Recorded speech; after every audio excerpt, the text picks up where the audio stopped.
ఒక video social మీడియాలో చక్కర్లు కొడుతుంది. ఆలస్యంగా వెలుగులోకి వచ్చినటువంటి ఆ వీడియో ప్రస్తుతం చాలా చర్చనీయాంశంగా మారింది. పోయిన నెల మే 8వ తారీఖున సంఘటన జరిగితే మరి ఆలస్యంగా ఒక వాహనదారుడి తీసినటువంటి ఆ వీడియో సోషల్ మీడియాలో చక్కర్లు కొడుతోంది. అసలు ఏం జరిగింది, ఎందుకు మరి ముగ్గురు పోలీసులు ఒక దళిత యువకుడి మీద దాడి చేయాల్సినటువంటి అవసరమే వచ్చింది. సో ఒక్కసారి మనం మాట్లాడే ప్రయత్నం చేద్దాం. ఏదైతే కరీంనగర్ జిల్లాకు సంబంధించి సైదాపూర్ మండలము సోమారం గ్రామానికి చెందినటువంటి మహేందర్ అనేటువంటి ఒక దళిత యువకుడి మీద మరి అక్కడ ఉన్నటువంటి సైదాపూర్కి సంబంధించినటువంటి ట్రైనింగ్ ఎస్ఐతో పాటు ఇద్దరు కానిస్టేబుల్ కూడా మరి మూకుమ్మడిగా దాడి చేస్తున్నటువంటి పరిస్థితి. ఓవైపు లాఠీతో కొడుతూ ఇంకోవైపు కాలుతో తంతున్నటువంటి సిచ్యువేషను మనకు కనిపించింది. ఒక్కసారి ఎందుకు ఈ దళితుల మీద ఈ రకమైనటువంటి మరి దాడులు జరుగుతూ ఉన్నాయి. గతంలో ఎన్నో దాడులు చూసాము. ఆ దాడులు ఆ సంఘటనలు మరవక ముందే మరోసారి ట్రైనీ ఎస్ఐ మరి దళిత యువకుడి మీద ఈ రకంగా ఇష్టానుసారంగా ఎందుకు దాడి చేయాల్సిన అవసరం వచ్చింది?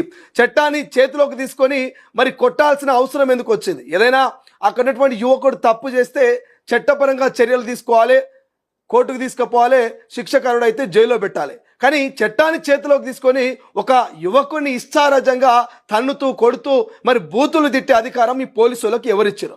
ఒకసారి బాధితుడికి సంబంధించినటువంటి వీడియో మనం తొలి వెలుగు స్క్రీన్ మీద క్లియర్గా చూస్తూ ఉన్నాం. మీరు చూడండి, అక్కడ ఒక ట్రాక్టర్ అయింది, ఆ పక్కనే ఒక కారు ఉన్నది. ఆ కారులో నుంచి విజువల్స్ తీసిరు. ఆ విజువల్స్ కొంత ఆలస్యంగా బయటకు వచ్చింది.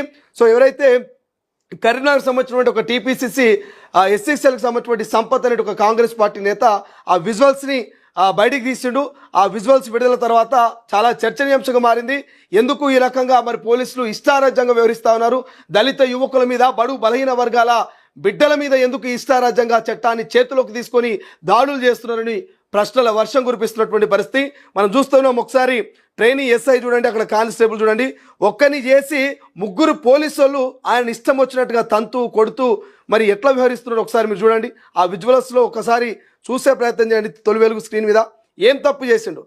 మర్డర్ చేసిరా, మానభంగం చేసిరా, ఏం చేసిరని ఆ యువకుడిని ఎందుకు అంతలా కొడతా ఉన్నారు? ఇవాళ రేపు మర్డర్ మానభంగాలు చేసిన కూడా తీసుకుపోయి మరి జైల్లో పెడుతున్నట్టు చట్టపరంగా వాళ్ళకు శిక్షలు వేస్తున్నారు. కానీ ఒక సామాన్యుడు ఏదో బ్రతుకు తెరువుకు ఆయన ఒక చిన్న కూల్ డ్రింక్ షాప్ ఏదో నడిపిస్తూ జీవనం కొనసాగిస్తున్న ఒక చర్చ జరుగుతూ ఉంది. అటువంటి ఒక సామాన్య దళిత బిడ్డ మీద పోలీసులు ఎందుకు ఇట్లా ఇష్టారాజ్యంగా వ్యవహరిస్తూ ఉన్నాడు?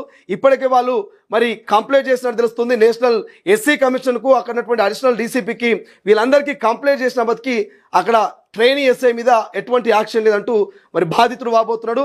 సో ఒక్కసారి బాధితుడు మహేందర్తో మాట్లాడదాం. తొలి వెలుగు మరి బాధితుడిని తెర మీద తీసుకొచ్చింది. తొలి వెలుగుతో ఆయనకు ఏం జరిగింది, ఎందుకు ఆయన మీద దాడి చేసిరు తెలుసుకునేటువంటి ప్రయత్నం చేశాం.